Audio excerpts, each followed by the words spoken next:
Contentment.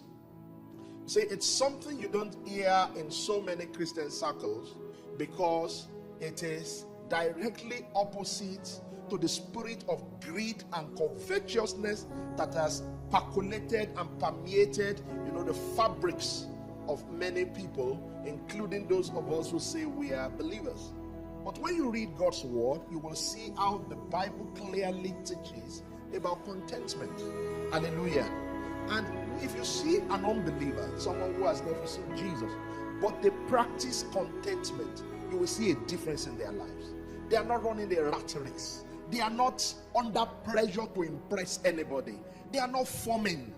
Therefore, there will be no greed in their life, because contentment and greed don't live together.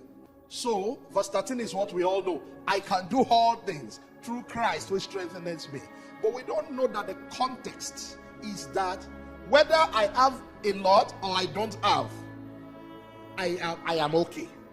Whether I suffer hunger or I live in abundance, I am okay. Now we just take that out of that context and say I can do all things. Can you truly do all things in all states like Paul is saying here?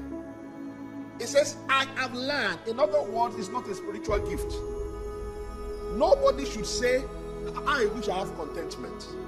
It's just that I wasn't given. No, you learn it. If you don't have it, you learn it. Paul says, I have learned. In whatsoever state I am, whatsoever state I find myself, I have learned to be contented.